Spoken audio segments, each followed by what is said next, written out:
One of the biggest myths in the game of tennis is the belief that a flatter ball is automatically less consistent.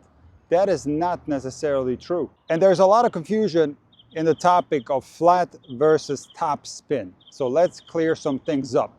First of all, there is no such thing as a flat stroke in modern tennis. Sure, there might be some circumstances where players are bunting the ball back, but a truly flat stroke, let's take the forehand as an example, is a stroke executed with a continental grip with a very shallow swing path. This ball has very little topspin on it. Now, it doesn't have zero topspin on it. If you look at the ball in super slow-mo, you will see that the ball always is spinning a tad. That is also true for the flat serve, for example.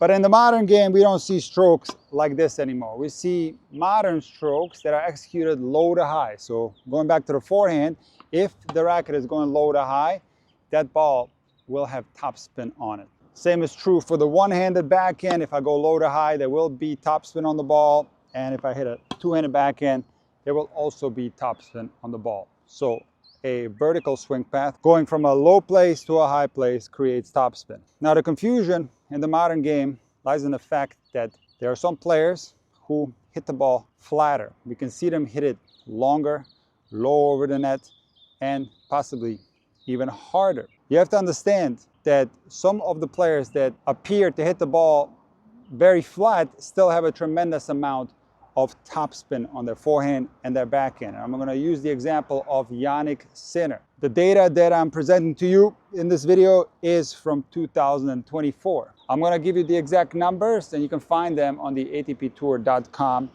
website in an article about Sinner's forehand and backhand. In 2024, the average tour forehand RPM was 2,708.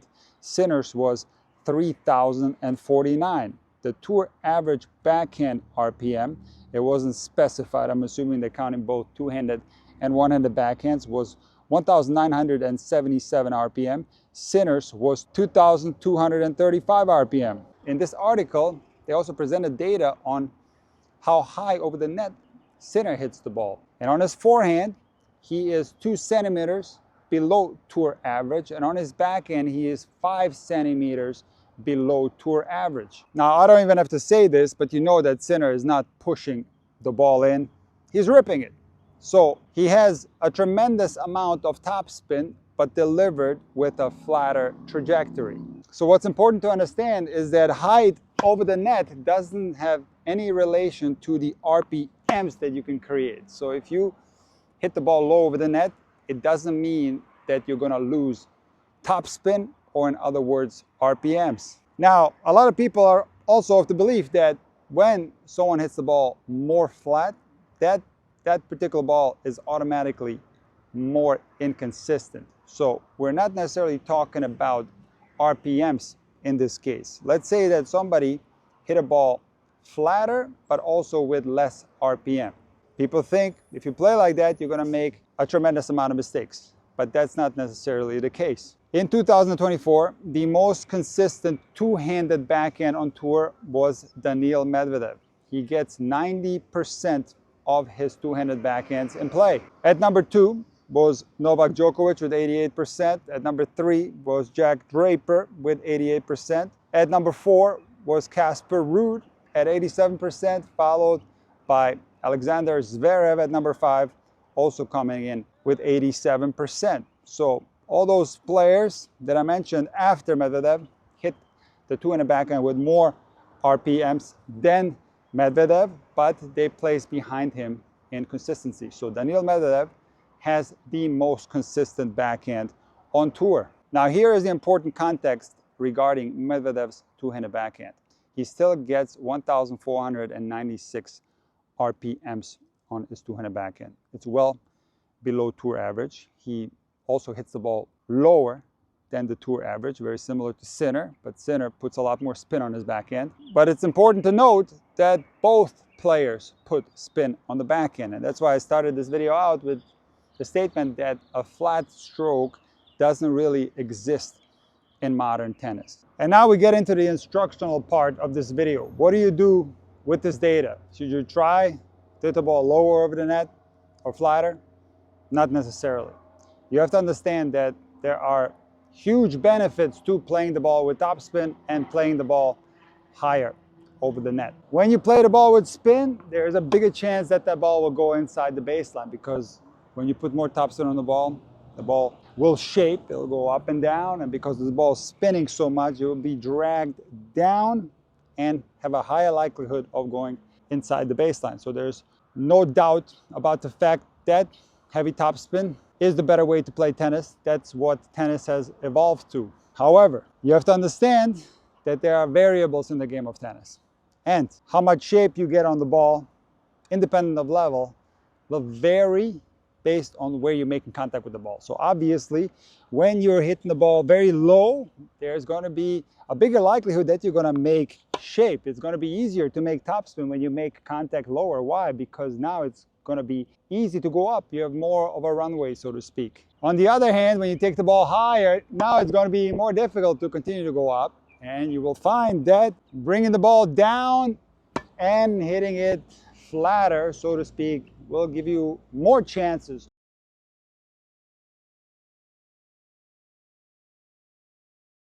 Now, of course, there are many variables depending on your court position, your body height. So generally, yes, topspin will help you, but there are also going to be circumstances where you're naturally going to flatten the ball out. So let's now talk about down the line versus cross court. So even on Sinner, who has a tremendous amount of RPMs on his two-handed backhand, when he goes down the line, naturally his two-handed backhand is flatter than when he goes cross court.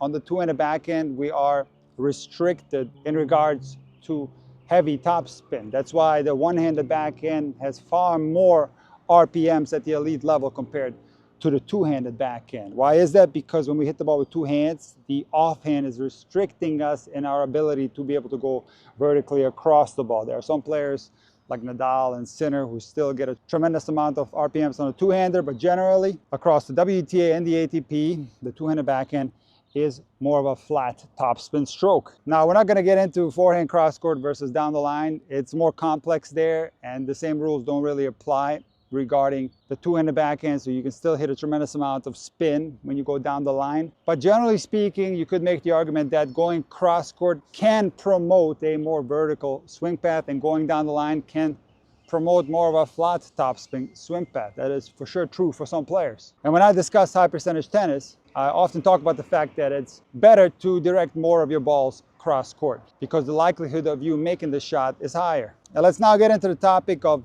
heavy topspin, and that's where a lot of players get into trouble. So of course, a lot of players are able to hit slow, high spin, something like this, a moon ball. So this ball does have topspin on it. It goes over the net a tremendous amount, and it lands inside the court.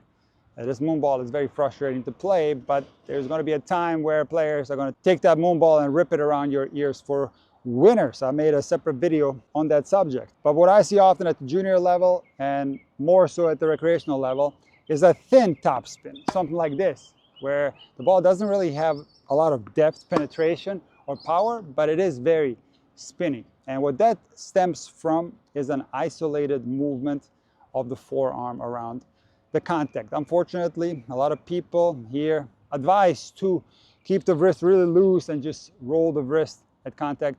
This is not what happens at the elite level. Take a look at the footage of Alcaraz. You can see that the wrist is passive shortly after contact and gets activated much later in the stroke.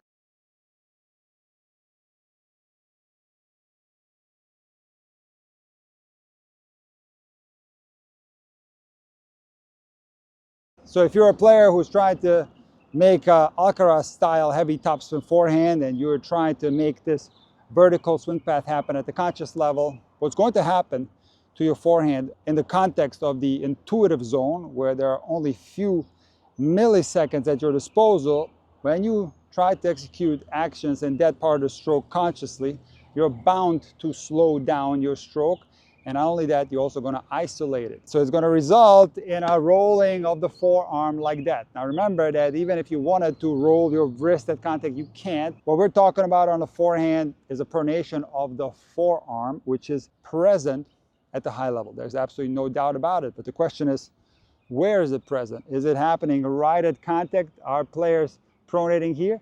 Yeah, in some circumstances they are, but this is going to be 1% of the forehands. Maybe they're going for an angle, maybe they got a lot of pace to work with and they just roll the ball back. Surely you can find strokes like that on the internet, but in the vast majority of forehands, it doesn't matter what player you take, you're not going to see this right here.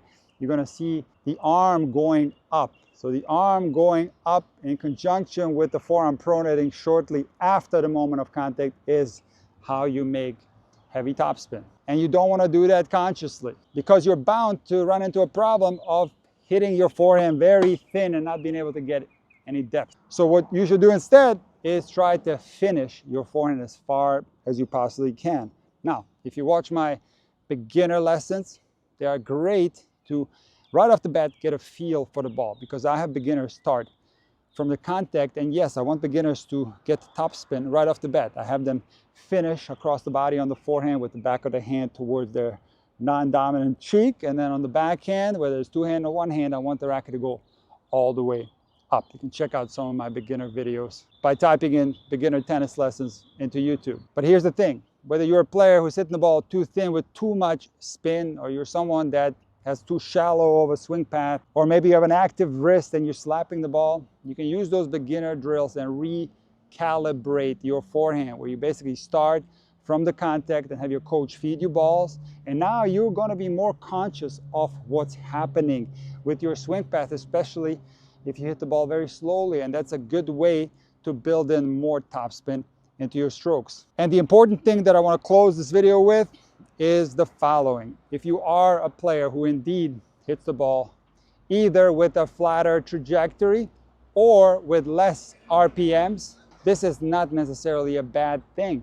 Remember, I started this video with Sinner and Medvedev. One guy has a flat trajectory and he barely misses. The other guy has a flat trajectory and less RPMs and he barely misses as well. So this is not isolated to Sinner and Medvedev. There are other players, even on the ATP Tour, with such characteristics. One guy that you might remember is Roberto Bautista Agut, and there are still a lot of players on the WTA Tour who hit, especially on their backhand side, a more flat topspin ball. But for sure, the trend in tennis is going to more heavy topspin, even on the WTA Tour. That's one change that I've seen on the WTA Tour.